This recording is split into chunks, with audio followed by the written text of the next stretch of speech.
do live in unprecedented times. Thankfully, we're here today, living in the new normal, albeit virtually and digitally. And in 2020, unsurprisingly, Southeast Asia's migration from the offline to the online economy broke all estimates. Changes that were expected to take place over half a decade took place in just 1 year, in large part because of the consumption habits brought about by the pandemic.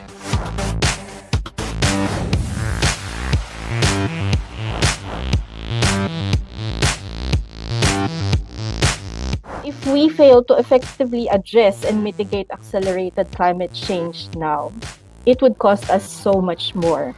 It would be a cost in terms of quality of life, in terms of resources, and our very existence in the future. We have to look at it as a whole. Everything is linked, everything is interconnected and interdependent.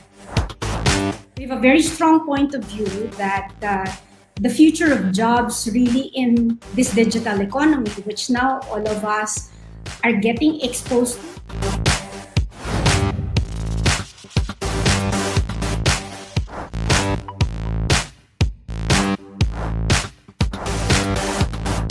Technology and public health are not often mentioned in the same breath, and yet technology adoption and economic growth have become more correlated.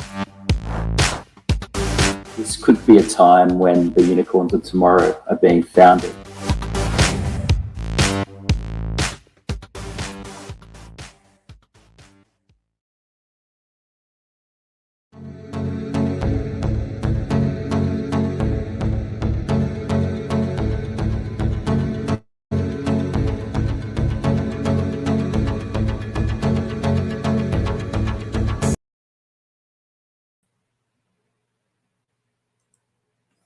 Good morning, everyone, and welcome to yet another special edition of Business World Insights.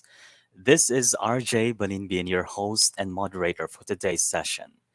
This year, the Philstar Media Group responded to a growing call in the market and among businesses to embrace sustainability with the Kalikhasan initiative, where print, digital, and on-ground platforms converge to raise the cause of meaningful, concrete sustainability in our industries and communities. Looking at the country's present mobility situation, it is evident how transport issues impact the environment and the people. Apart from transport's contribution to carbon emissions, the poor infrastructure and systems in place make mobility experience challenging, especially for commuters and pedestrians. On the good side, nonetheless, ideas and solutions for sustainable mobility are gaining wider attention.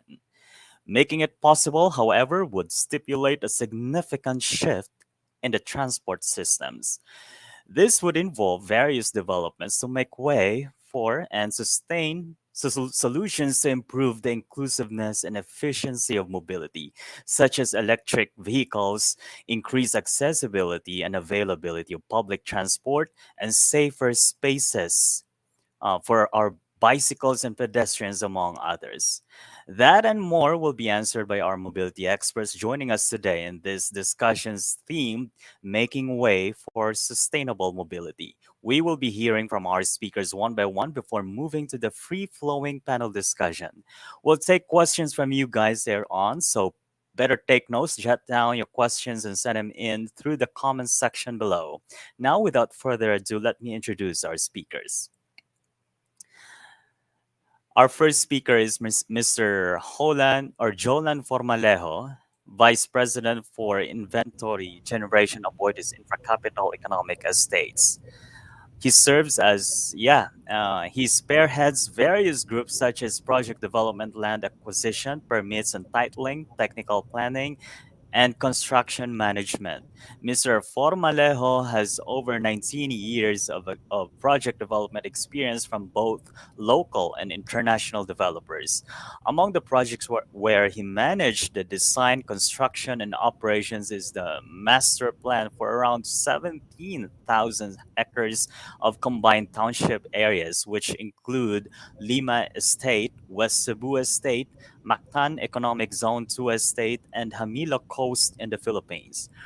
For these Aboitiz infracapital estate projects, he made sure that the framework of a sustainable and smart city was all embedded in its development backbone. Ladies and gentlemen, Mr. Formalejo. Sir, good morning. Morning, RJ. Yeah, so my name is Jolan Forbalejo, and I lead the inventory generation group of Aboitiz Infracapital Economic Estates. In this role, I have the privilege of making an impact and contributing to the advancement of sustainable mobility in the Philippines. Allow me to first introduce you to Aboitiz Infracapital Economic Estates, an organization with a remarkable 30-year track record. We are proud to be Asia's leading developer and operator of industrial anchored estates that seamlessly integrate commercial, residential, and institutional uses. Our commitment to creating fully integrated and sustainable communities is at the heart of what we do. Currently, we oversee 3 economic estates situated in Batangas and Cebu, spanning a vast expanse of 1,400 hectares and growing. These estates have been widely acknowledged as catalysts for countryside development, fostering economic growth and enhancing the businesses and overall quality of life for all those involved.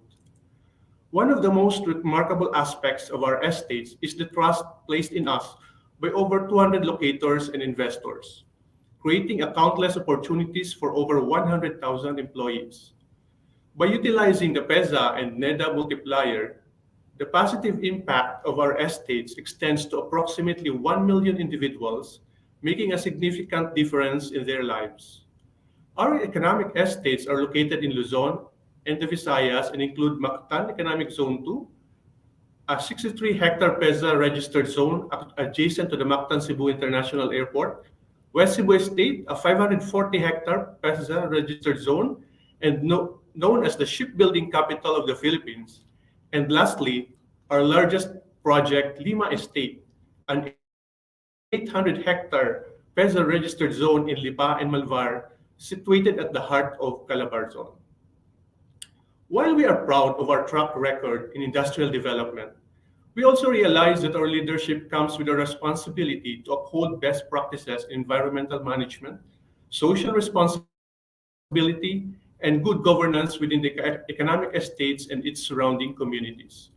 We are humbled that our unwavering commitment to protecting the environment and nurturing future-ready communities has been recognized both locally and internationally, as shown in the next slide. Next slide, please. One of the pressing environmental challenges we wanted to tackle is reducing our carbon footprint and decarbonizing our operations. I am pleased to share some of the smart technology adoptions and sustainability initiatives we have implemented in our estates. Firstly, we have taken steps to provide a sustainable housing option for our locator employees through the pods at Lima. By establishing co-living spaces or dormitories within our developments, we have minimized the need for buses and long commutes, reducing traffic congestion and carbon emissions. This not only ensures the well-being and productivity of our workforce, but also contributes to a more sustainable environment. The first phase of the pods at Lima will consist a 600-bed facility interspersed with common areas, open spaces, a transport hub, as well as roof-mounted solar panels. It is projected to be completed by the end of this year. The next phase of the pods, breaking ground in 2024, will include a facility with an additional 2,000 beds. Next slide, please. Moreover, we take pride in our pioneering efforts to transform intra-estate transportation through the seamless integration of electric vehicles into our operations. By replacing conventional fuel-powered vehicles with their electric equivalents, we have not only showcased our unwavering dedication to fostering cleaner and more sustainable transportation alternatives, but also set a benchmark for our peers and partners to emulate. In fact, our proactive approach has already sparked interest among some of our locators who have expressed a strong desire to embrace the use of electric vehicles as a means to enhance employee mobility. This serves as a testament to our ability to inspire and establish a new standard within our community. Recognizing the importance of active transport, we have We have invested as well in improving bike lanes and walkways within our estates. By prioritizing pedestrian-friendly infrastructure, we aim to encourage employees and residents to embrace cycling and walking as a viable alternative to motorized transport. This not only promotes physical health and well-being, but also reduces carbon emissions and fosters greener environment. In addition, we have embarked on a transformative journey to enhance the public realm within our estates. This transformation promotes community interaction, reduces reliance on motor vehicles, and enhances the overall livability of our estates. To wrap up my intro, our economic estate is leading the charge for sustainable mobility in Asia. We're not just talking, we're just walking, we're also walking the talk. Our commitment to sustainability is evident through our smart technology adoption and various initiatives aimed at reducing our carbon footprint and decarbonizing our estates.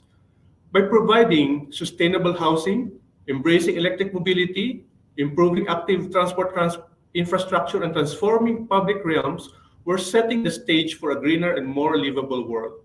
So I encourage all our leaders and those of us who have the power and responsibility to make a change. Let's get involved. Let's come together and be part of this movement. Together, we can all make a difference. Thank you.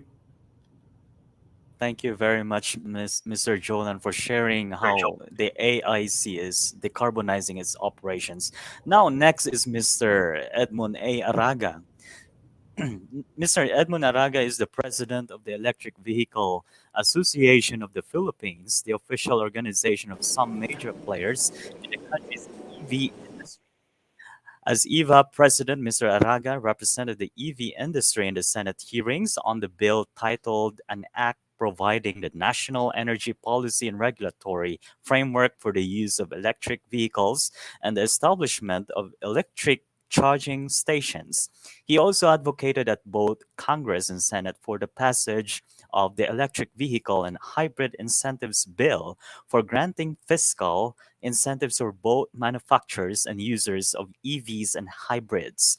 Mr. Araga also serves as the president of the ASEAN Federation of Electric Vehicles Associations, where EVAP is among the founding members. Everyone that's welcome on screen, Mr. Araga. Sir, good morning.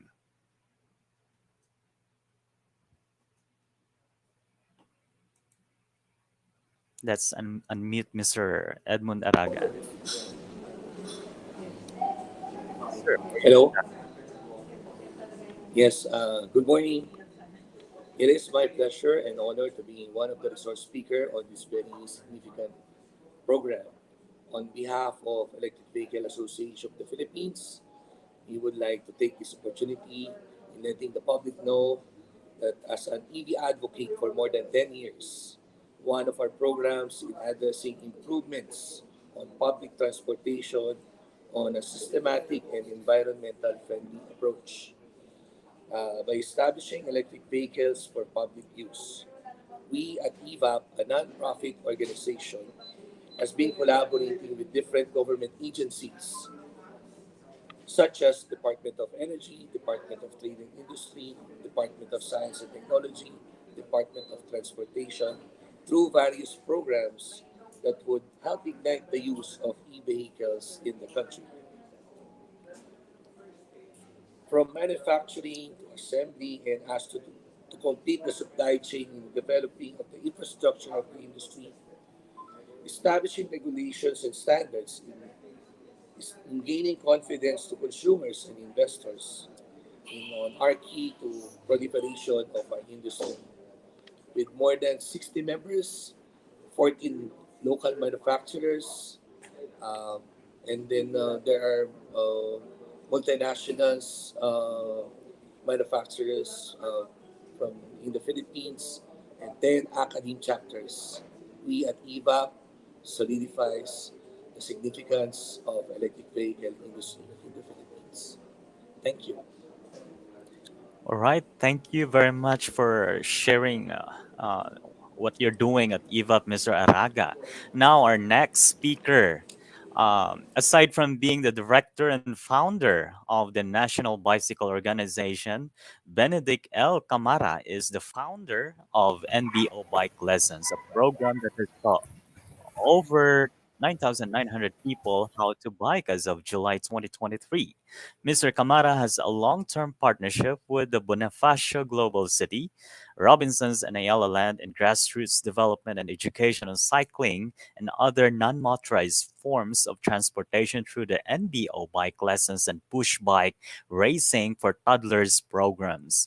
On the government side, Mr. Camara has worked with various LGUs inside and outside Metro Manila to provide step by step guidance and advice on how they can reduce commuters' dependence on private motorized transportation and prioritize public and non motorized transportation.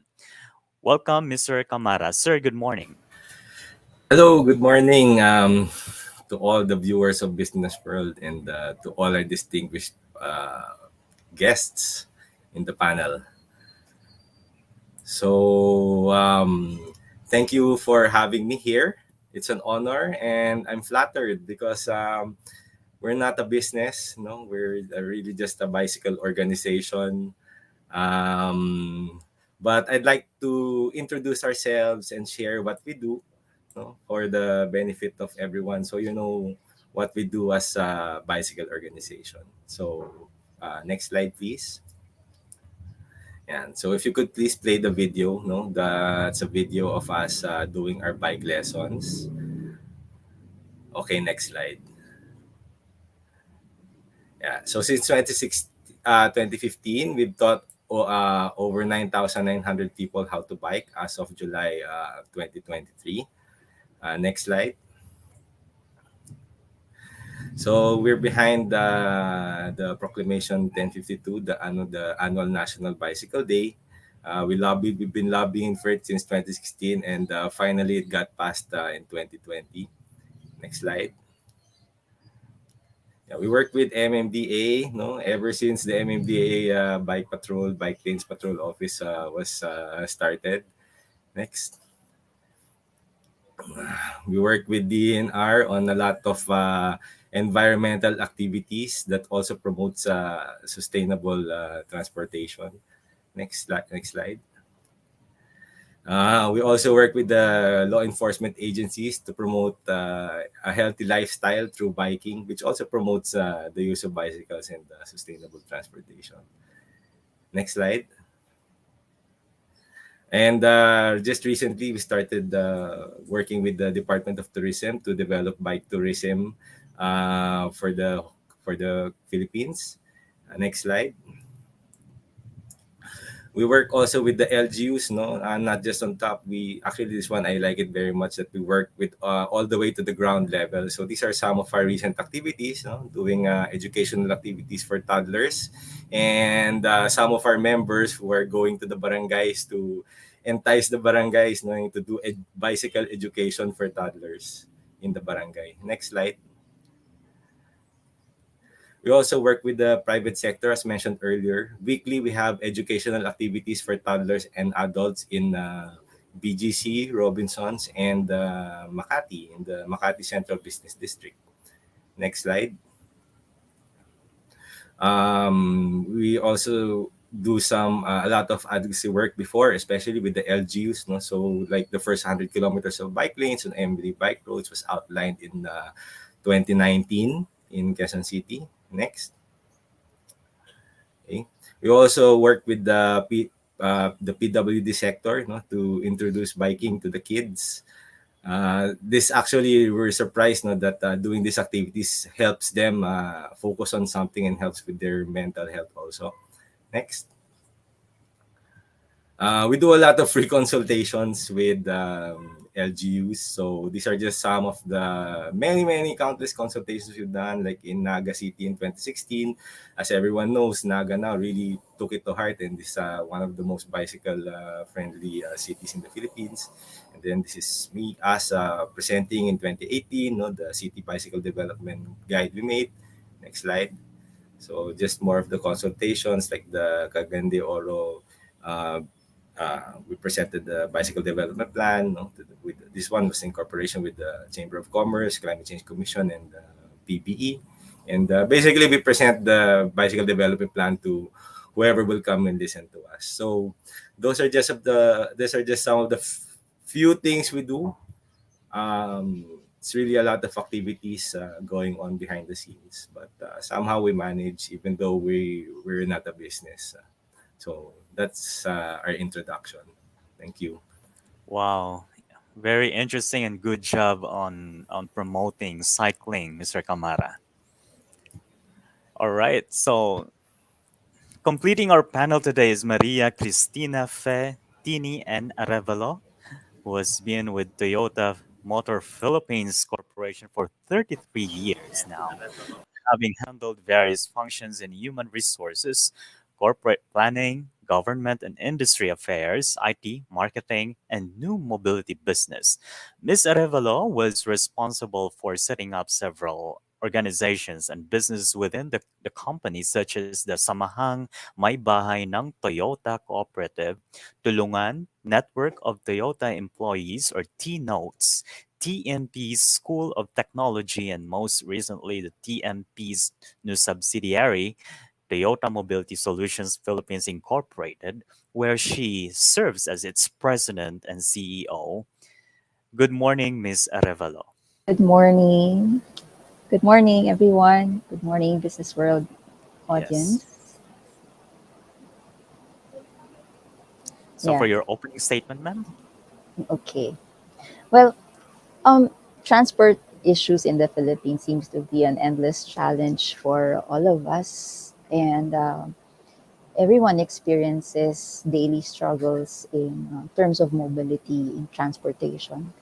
So, in the meantime, while government is doing its effort through its Build program for more infrastructure and road networks. We as a private company have have been contributing to the government's efforts by not only making available more affordable electrified vehicles through our hybrid electric vehicle lineup with a multiple pathway approach, but also um, by optimizing use of the vehicles that are now in operation.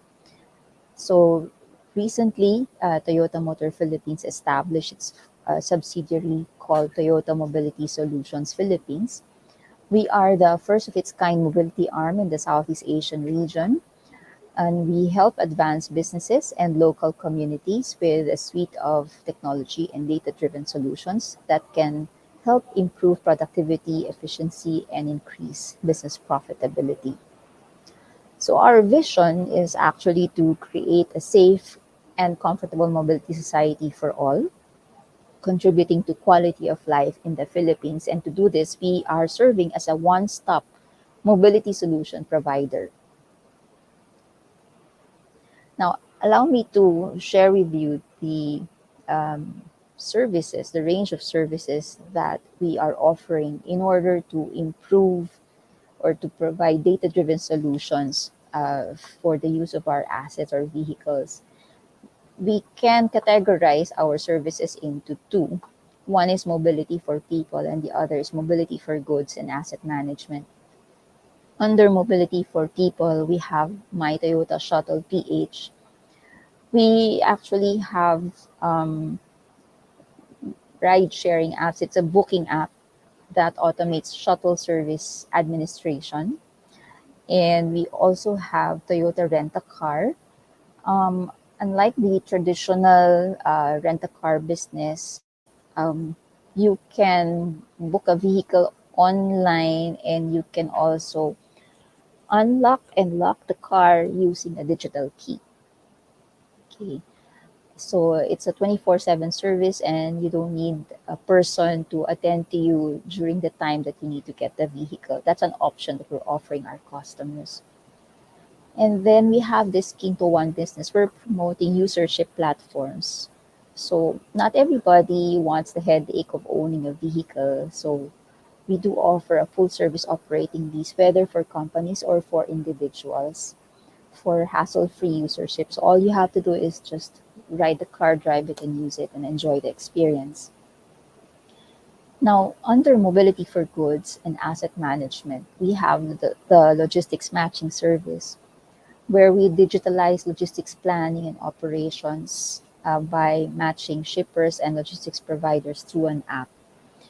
Here, we actually automate cargo load planning, route planning, and it helps provide efficiency to manufacturing companies and provides better satisfaction to retailers. And then we have fleet connected service. We have our very own GPS device and system that's designed particularly for Toyota, but can also be utilized by other brands for real time monitoring of vehicles and monitoring also of driving behavior, as we have also introduced recently the telematics insurance, the first in the country. And finally, we have fleet management service, where we take care of the complete life cycle of the vehicle for a particular company so that businesses can focus on their core operations.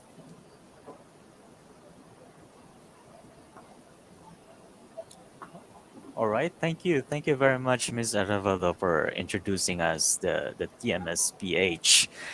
Now, to start this discussion, let's have all our speakers back on screen. Ayon.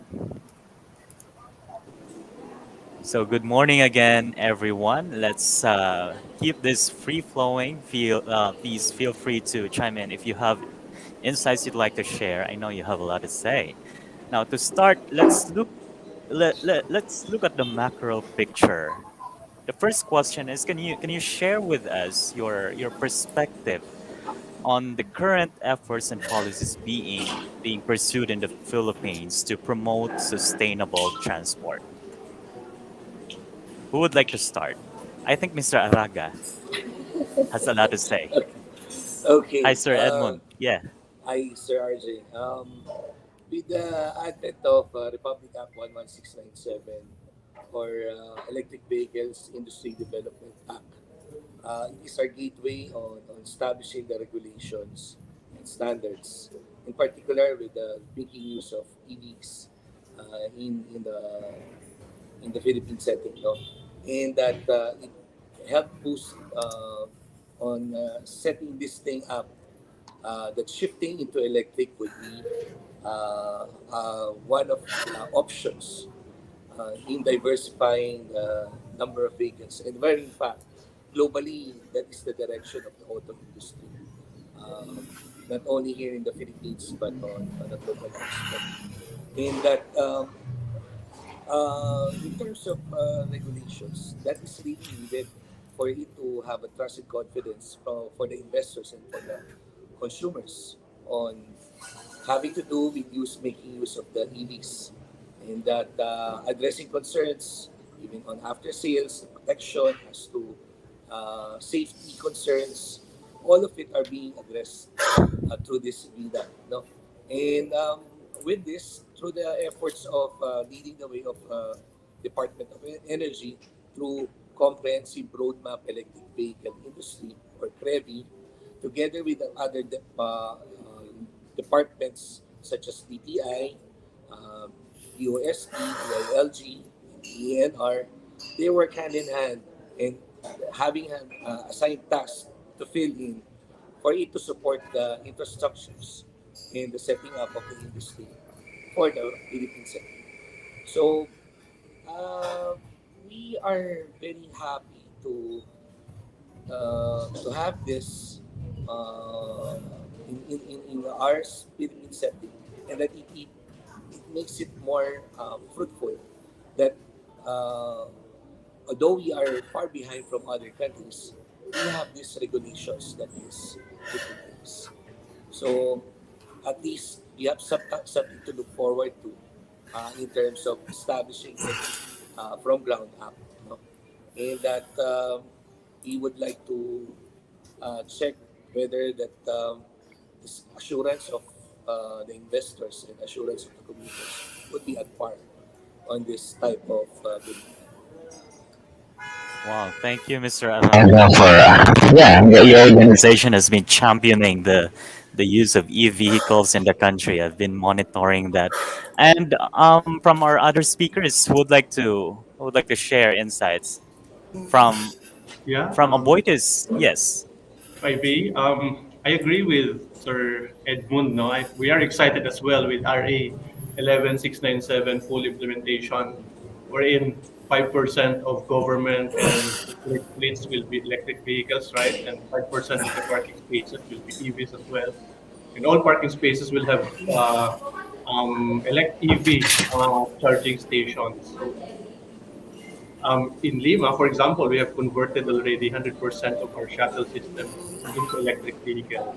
So, in my perspective, the Philippine government actually has made a number of efforts already to promote sustainable mobility in recent years. We have the PUV modernization, we have the low carbon transport project, we have the National Urban Mobility Plan, and the National Climate Change Action Plans, right? So, these are all comprehensive plans that are in progress, and they have already had a number of positive impacts. However, there are still some challenges that need to be addressed. We all know that the cost of implementing these plans is really a challenge. The PU, the Public Utility Vehicle Modernization, for example, is a major undertaking and it will require significant investment.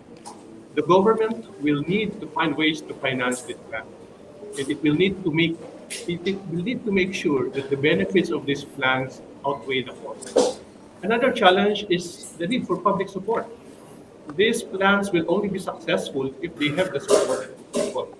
The government will need to communicate the benefits of these plans to the public, and it will need to make all plans accessible to everyone. So, overall, I believe the government's plans for sustainable mobility are a good start.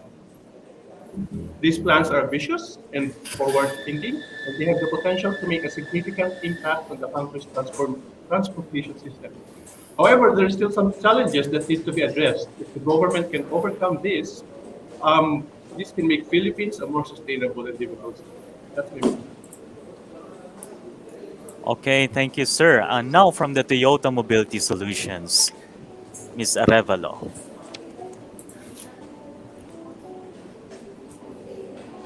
Yes, ma'am. Hi. I think the government is in the. Hello, can you hear me?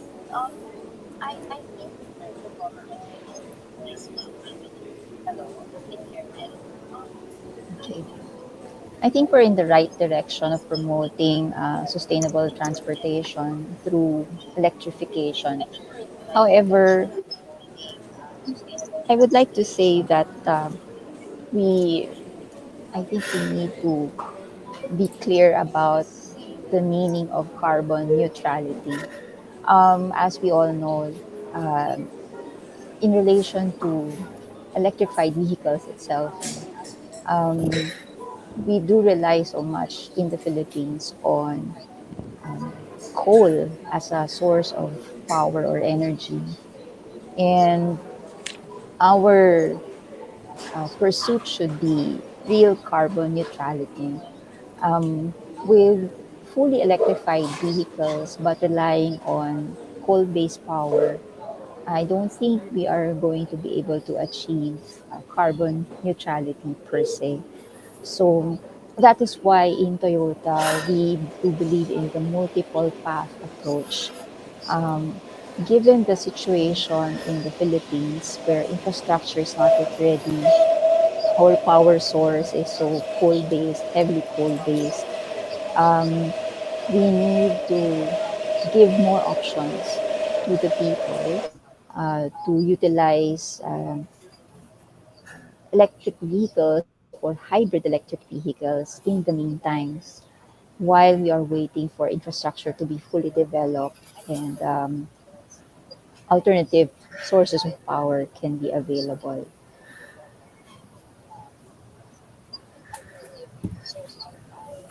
Mr.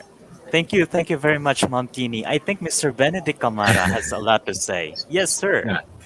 Well, I have a lot to say, but Yeah, a lot to say, but due to time constraint, I'll just keep it to maybe one or two very specific points. So I think the efforts and policies being pursued are, especially by government, no, are well-meaning, but still need to be fleshed out, no, especially in terms of unity and proper implementation. No, each LGU has different ordinances and moves at different rates. No, they also have different point of views when it comes to how to develop how to support cycling as a sustainable mode of transportation. No? So in the end, connecting everyone's efforts and moving forward is, I think, the biggest challenge we have at the moment. For the PUV sector, no, the PUV modernization, no, I really don't know much about what's going on top, but I talk a lot, no, with the people in the grassroots, and I think the roadmap of how everyone, no, especially the people on the ground, can be guaranteed a better life through PUB modernization for their families and their livelihood. No, it's not clear. Even to me, it's not clear. So that's something that we can work on to change and get the public's support for PUB modernization.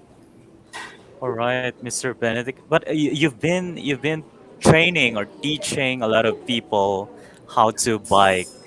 But is there a lot of interest in terms of, using bicycles as a mode of transportation, like going to work every day, Yes, grocery? Yeah. even before the pandemic, when we started doing our bike lessons, it got to the point where we had to regulate how many students we accommodate each for each hour, because in the first few years we'd have a line of maybe 30, 50 people waiting to be taught how to bike. So there's really been a huge, and that's thanks to all the cycling groups nationwide, no, all the bike commuting groups nationwide, who are all doing their part to promote bike commuting and bicycle use. All right. Thank you, Mr. Benedict. Now, I think some of you have already mentioned some of the major challenges, but what are the opportunities involved in shifting from conventional transportation systems to sustainable mobility solutions in developing countries like ours, the Philippines? I know this can be challenging for a developing country like the Philippines, but yeah, we want to hear from you, your insights. Yeah, Sir Edmund. Yeah, sure. Okay, we all know that the number of barrels of fuel can be saved if we shift into electric, no? And that this safety savings that the government can get in promoting the electric vehicles in particular in the Philippines would do best. And right at present, right now, the most number of consumers of the barrels of fuels are coming from the transport sector. Hmm. That is almost 90% that can be saved, no? And that in shifting into this would pave way on diversing into other projects that can be useful in using electric vehicles as a significant as an option, no? And that we believe that hand in hand we have each other's form of helping or using our capabilities of how can we work together.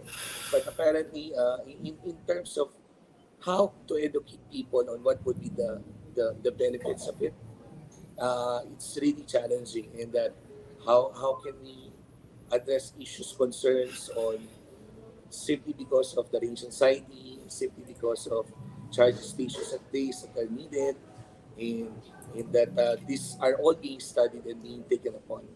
Uh, from our side, our academic chapters work hand in hand to provide all the necessary details of things on how to set up in the Philippine setting. So we have already addressing this, and that the way to move forward is on transition and let the public know that we are really ready on this.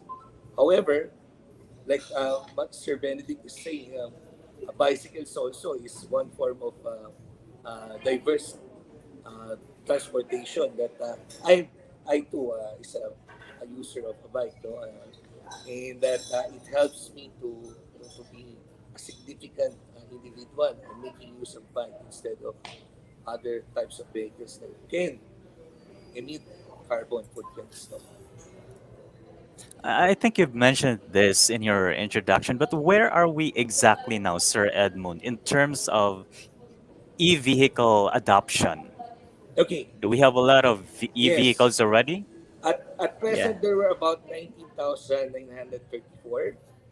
This is based on Operations Division reports of Land Transportation Office Operations Division, and that 7,500 of which are electric tricycles, 5,000 were e-bikes, no?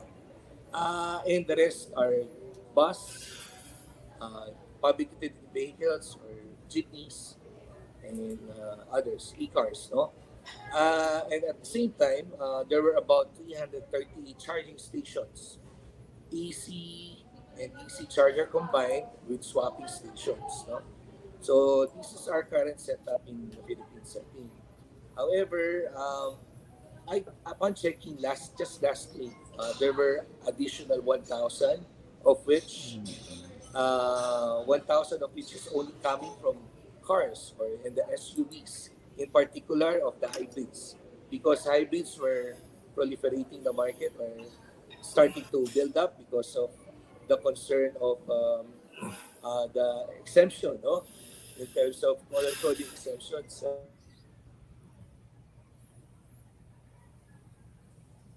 I think we lost him. Yes. Okay. Thank you. Thank you for Right? sharing those, Mr. Edmund. Yeah, we lost you, sir, but it's okay. Mr. Jolan. Uh, Yeah, I think yeah. to add on the opportunities, RJ, is really the fast advancement of technologies, right? So it's electric vehicles are now becoming more and more affordable and accessible for everyone. And these technologies can offer a number of benefits, for such as reduced emissions, improved air quality, which everyone is aware of. And for example, in terms of technology advancement, for Lima, for example, one full charge of our electric vehicle can already make it run up to 100 kilometers. So that's how fast these batteries are getting advanced. So those are opportunities. Also, there are supports coming from international organizations for EV adoption. World Bank, for example, and UN are at the forefront of this support. So their support will provide funding for sustainable transport, and with that they can build capacity, especially to Philippines, which is a developing country. Yeah, and you have a lot of projects at Aboitiz, like your shared space, which was on the news recently, right? So, what can be expected from Aboitiz Infra Capital, like in the next 5 years, sir? Yeah, so we'll continuously expand our electric vehicle fleet to serve more routes within our estates. We'll expand it to the other estates that we have in Cebu. But on top of that, we'll also be developing more of our co-living spaces, these pods or dorms that serve our workforce inside our economic estates. By having these pods inside our development, we will limit the use of buses getting in and out of the estate. And we will promote more mobility by just walking and biking, as highlighted by Mr. Benedict. So those are exciting programs ahead in terms of what's in line for our economic estates. Okay, thank you. Great, Mr. Jolan. Now, Ms. Tini Arevalo of Toyota Mobility Solutions, what opportunities do you see, ma'am?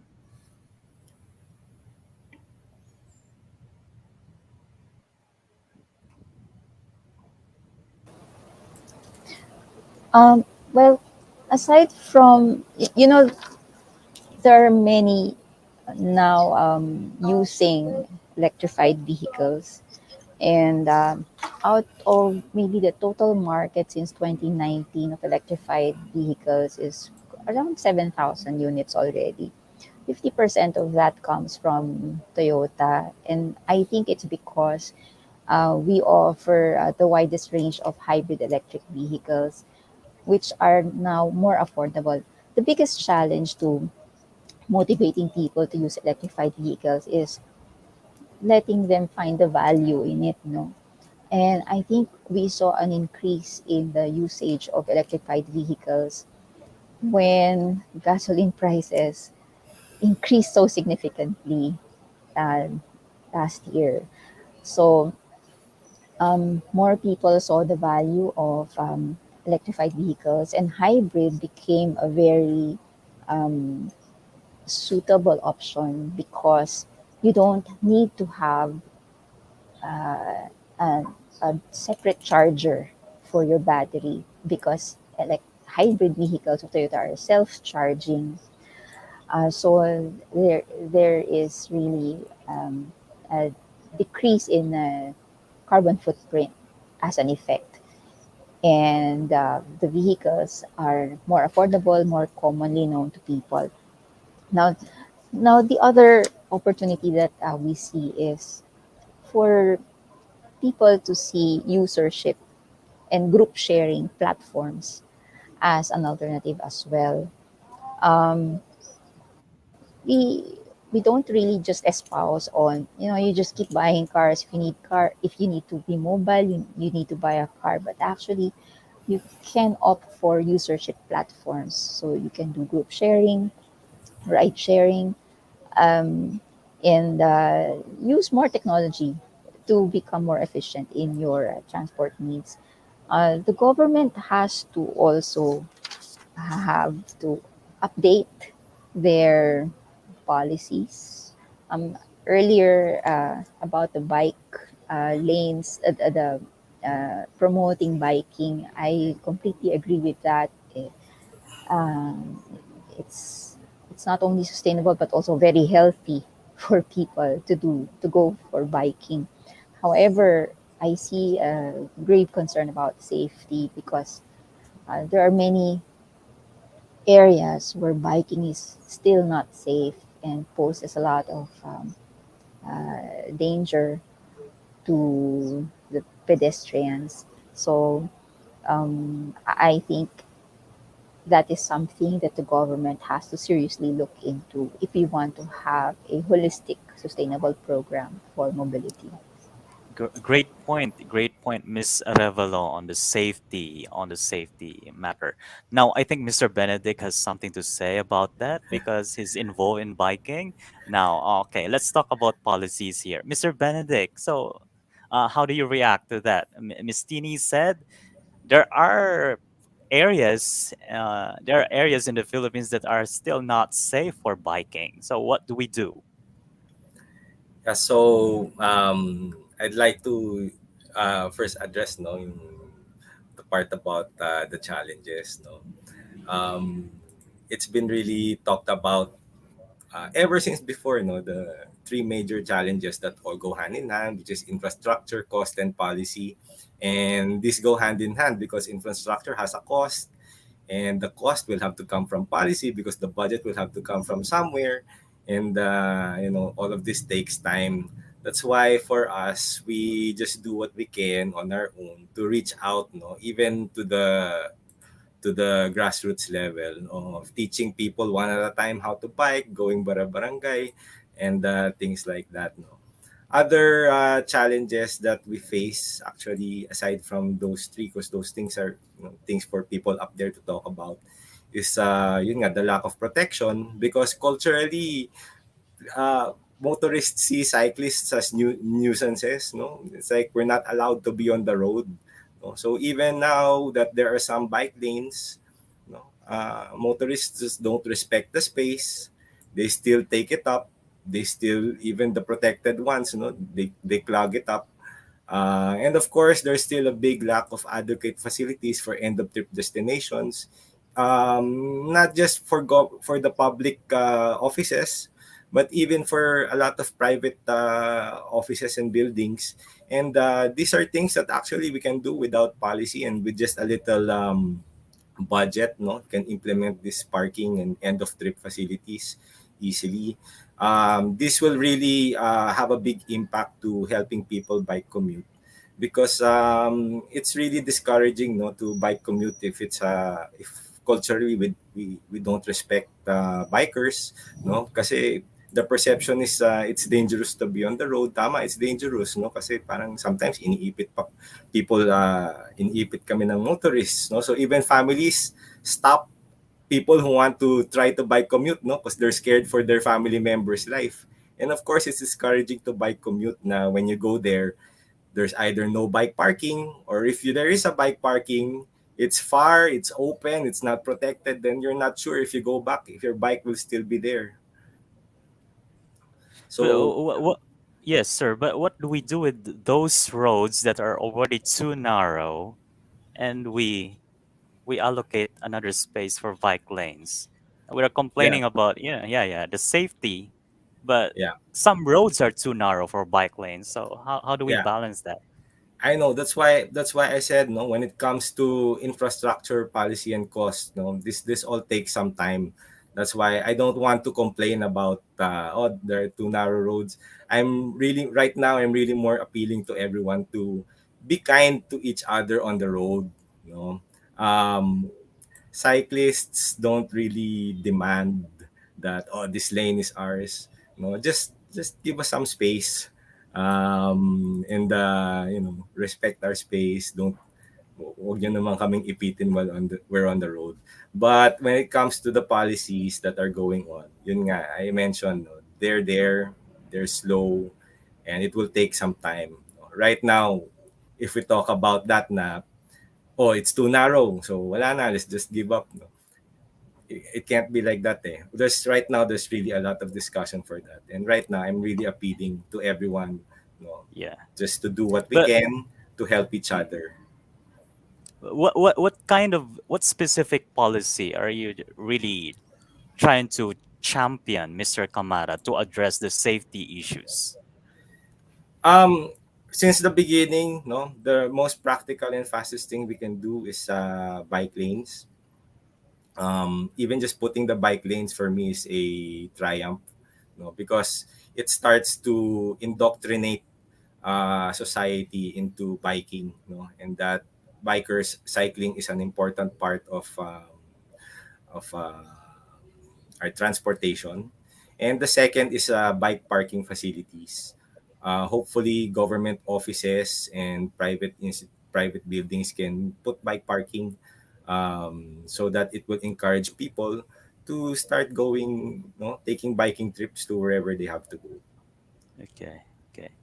And changing the mindset of people as well, right? Because biking has to be, has to be part of your culture, just like what Yes, they do in Europe. Yeah, they yes. start at a very young age. All right. Now, next question is what innovative developments in the automotive sector have the potential to help accelerate the adoption of sustainable mobility in the Philippines, and how can digital platforms be harnessed to improve mobility among people and goods? Okay, I think the automotive sector, the EVAP, and the Toyota can answer this first. Yeah, sir, Mr. Edmund, Okay. yeah, you're Okay. muted. Oh, okay. In terms of digital formation, we highlighted on the PUB modernization program on that uh, justifying some AFCS program or automated fare collection system. GPS is included as part of the requirements of the PUB modernization program. This works well on application or setting up the requirements needed on the PUB modernization program. So we address this under the PUB modernization program together with the Department of Transportation. But as to technology-wise, there are a lot of technologies that are coming up in the EV sector, and that innovation is very fast. That a lot of new programs, new models that are being offered to the market. The fast pace of technology uh, globally huge, and that we cannot determine that how can we cope up with it. But as to the Philippine setting, we have to come up first on a slow pace because we only most of the local manufacturers it doesn't have that access on that technology that we have compared to other ASEAN or other European countries in particular. So the adoption is there. All we have to do is to maintain and sustain how we can work together and how can we adapt other forms that can be applicable here in the Philippines. Yeah, do you see the future of the Philippines having some autonomous vehicles, Mr. Edmund, or is that impossible? Ah, that is one thing for sure a question because at the moment the cost of the autonomous automobile is too high. I imagine Yeah. at the BEV side we have having a hard time convincing the consumer to buy BEVs. If we are going to make a comparison to hybrid is more cheaper than us and as to the Mhm. plug-in hybrid. So that's another challenge. And that if we level up as to hydrogen or fuel cells in particular, that is another issue in terms of infrastructure. We cannot afford it. So Yeah. maybe we set the pace. Now we are on stage two already that we can consider that we are leveling up, though we are still far behind from others. But right now, Mr. Edmund, the concentration of the use of e-vehicles are still in rural areas. Oh, no, no, in cities. Cities, yes. Yeah, cities.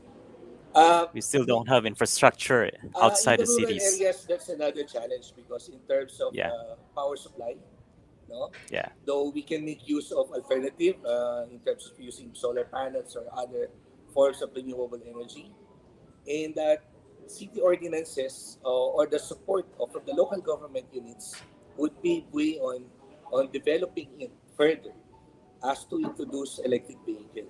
But into some rural areas, and that if there are no charging stations at all, that's a question.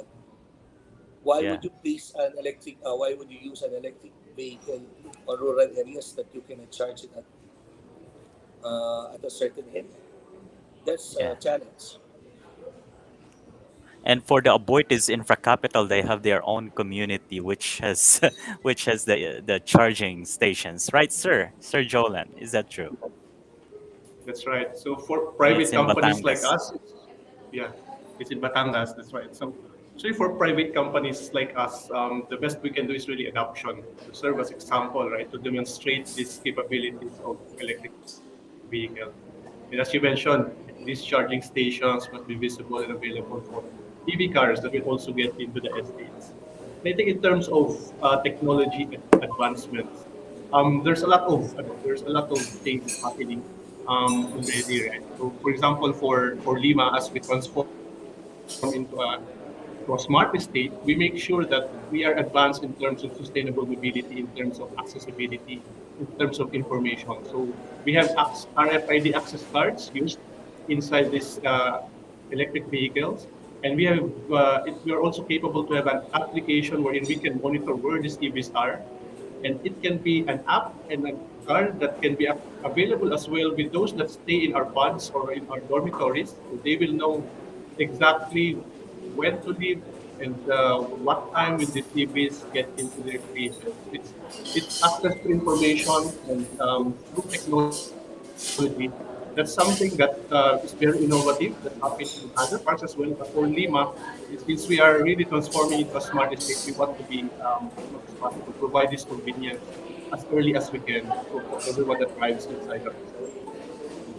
Yeah, thank you, thank you, Sir Jolan. And now for the Toyota Mobility Solutions, ma'am, can you share with us some of the innovations you've got there?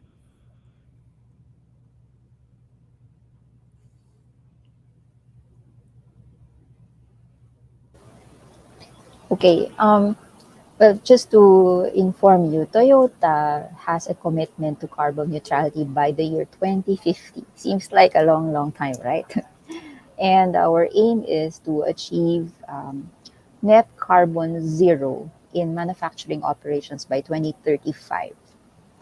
Um, Given this timeline, what you will see is a gradual introduction of new models employing electric vehicles.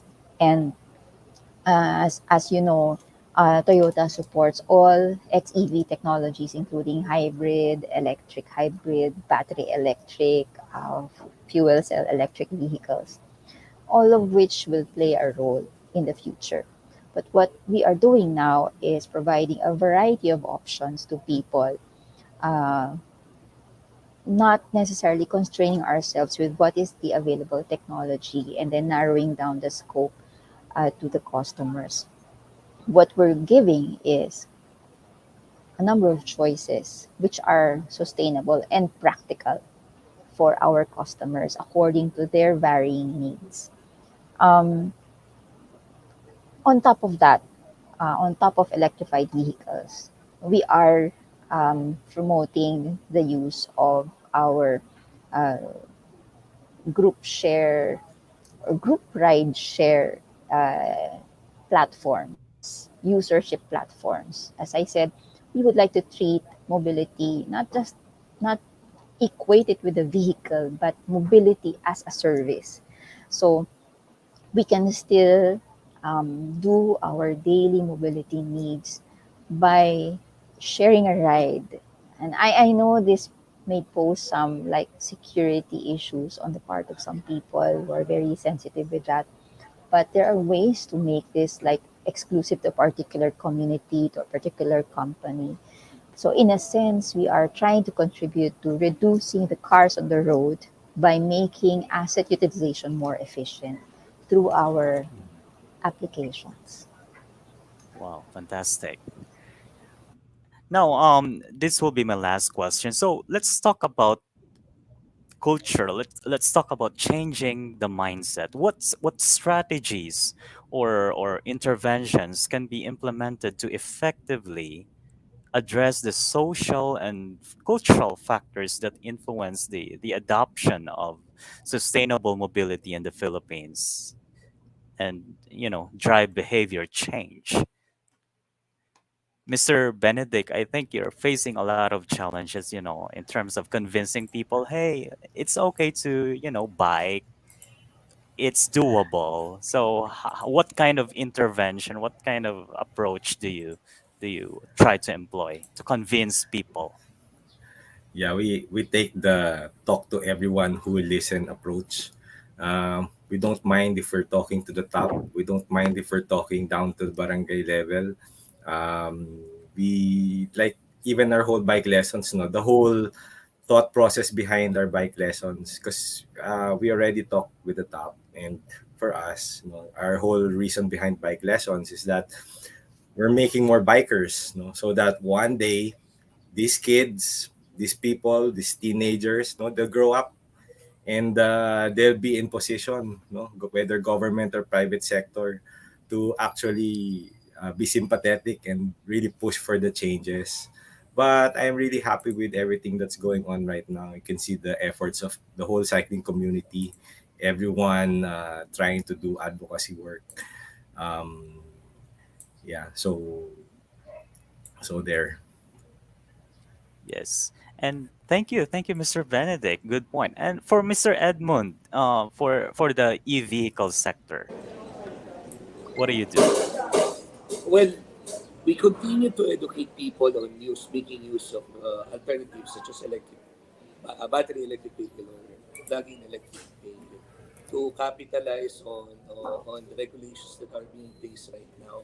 And that we simply would like to let the people know that even we know of that is an environmental friendly vehicle, and that we in using electric, we help the government on saving on fuel as to the number of barrels of fuel that we procured on a monthly and on a yearly basis. And in terms of how the implementation would take place, that's another challenge.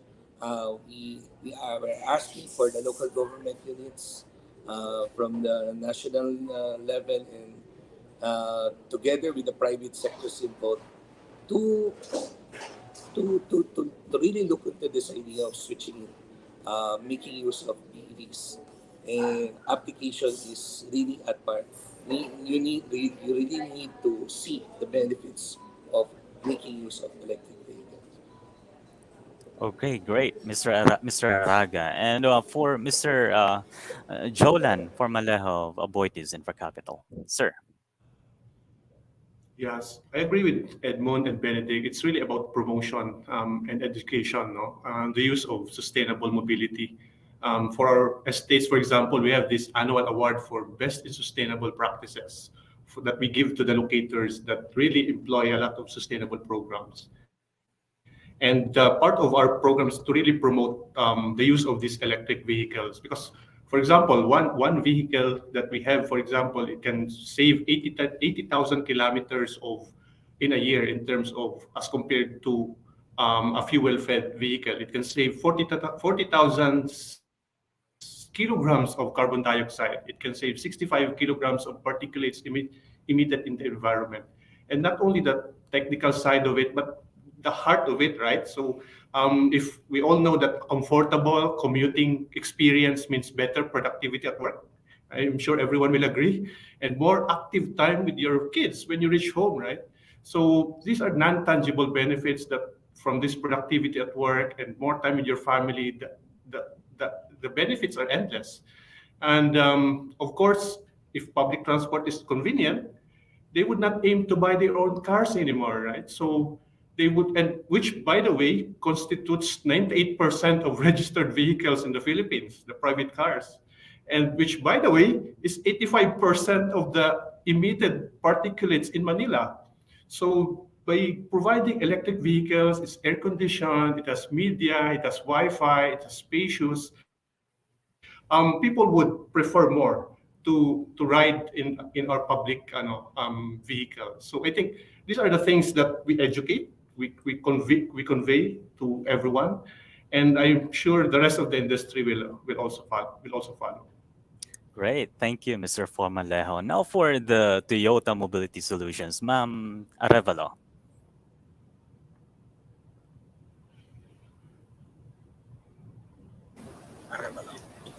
Yeah, I think if you're talking about intervention, changing of mindset, well, our mindset is basically influenced by something that we frequently see, something that is constant, uh, a visual example to us, right? To an ordinary Filipino. So, aside from our homes, the second home of every person is either his school or his company or his office, right? So, I think the intervention has to come from those institutions, from schools and also from offices. Um, we need to encourage all companies to take part, to contribute to the sustainable transformation. And if our employees would see what the company practices are, eventually they would follow suit. At first, it will be a cost issue, but later on, with more users, more widespread use, um, it can become more affordable, and therefore it can become more practical for everybody. But again, the intervention is just back to basics. Show the example, and it can come from our own offices. Okay, thank you, Ma'am Arevalo. Yes, good points there. I think that's about it. What a great discussion we have so far. Unfortunately, we're running out of time. So, to formally close this, perhaps we can have each of our speakers share some final words for our audience today. Let's start with Mr. Jolan Formalejo of the Aboitiz Infra Capital. Sir. Yeah, so in closing, I would like to emphasize our Aboitiz Infracapital Economic Estate's unwavering commitment to supporting decarbonization efforts and sustainable transportation in the Philippines. So we firmly believe that sustainable mobility is not just a goal, but a necessity for the well-being of our planet and the future generations. Furthermore, we stand shoulder to shoulder with the government and key industry peers in their objectives to pave the way for sustainable mobility in our country. We recognize the importance of collaboration and partnership to achieve meaningful change. By aligning our efforts with the government's vision and goals, we can collectively create a transformative impact that will benefit the entire nation. So again, thank you for this opportunity, RJ and Business World, and for us to share our perspective and initiative on sustainable mobility. We look forward to forging ahead on this journey and making a lasting impact together. Great, sir. Thank you as well. Now, Mr. Edmund Araga of EVAP. Sir. Opportunity to let the people know that collaboration is the key. Working with the government as a private institution, we have to work hand in hand in order for us to have a win-win situation. And that in sustaining this, we have to let the people know and educate them. For them to what would be the benefits of having this on an upper level. In that we need each other to work on this together. Kalikasan is really a very important aspect on our lives. So uh, give emphasis and give importance on this issue. Thank you. Thank you, Mr. Araga. Now, Mr. Benedict Camara of the National Bicycle Organization. Sir. Yes, thank you for having us again, even if we're not a business. Thank you for having us here, and I'd like to echo what Sir said, no, that collaboration and cooperation is really the key. No? Sometimes a lot of plans are being talked about, and they're nice plans on paper. No, when you look at them from the people talking on top, it's nice, but we should really reach out to the bottom, no, to the communities, make sure they understand it, and make sure everyone's on board with it. And us, we're leading by example. No, aside from talking to the people on top, we go down to the bottom, teaching people to bike one at a time, reaching out to the barangays, those kinds of things, and getting really a heartbeat about how the people on the ground see how all these developments and plans for sustainability are going on. Okay, great, Mr. Benedict, and good luck. Ma'am Tini Arevalo of the Toyota Mobility Solutions. Yeah. Well, I echo everyone's opinion, but as a final note, I believe that, you know, um, we can each do our share. We each have a role to play, and sooner or later, we'll get to sustainable mobility. We just need to collaborate. Thank you. Okay, thank you. Thank you, everyone, again. Mr. Jolan Formalejo, Mr. Edmund Araga, Mr. Benedict Camara, Miss Maria Cristina Fe, and Arevalo. It's been a pleasure having you on today's session. We are grateful as well to the Aboitiz Infracapital Economic Estates for making this discussion possible. Much gratitude as well goes to our supporting organizations, Asia Society of the Philippines, French Chamber of Commerce and Industry in the Philippines, Management Association of the Philippines, Makati Business Club, the Philippine Franchise Association, to our media partner, the Philippine Star, and of course, to every one of you watching this session, please follow Business World Online for updates on our projects like this. So expand your business intelligence with BWorld X, our recently launched subscription-based e-commerce website where you can access Business World's library of print and e-paper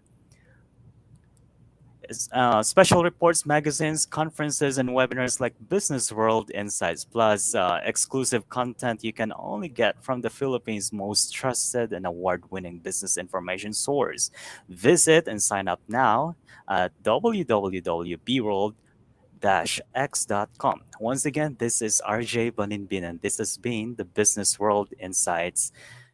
Magandang tanghali.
We do live in unprecedented times. Thankfully, we're here today, living in the new normal, albeit virtually and digitally. And in 2020, unsurprisingly, Southeast Asia's migration from the offline to the online economy broke all estimates. Changes that were expected to take place over half a decade took place in just 1 year, in large part because of the consumption habits brought about by the pandemic.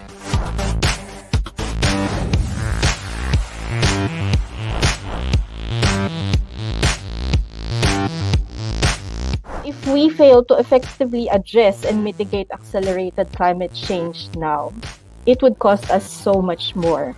It would be a cost in terms of quality of life, in terms of resources, and our very existence in the future. We have to look at it as a whole. Everything is linked, everything is interconnected and interdependent. We have a very strong point of view that the future of jobs really in this digital economy, which now all of us are getting exposed to.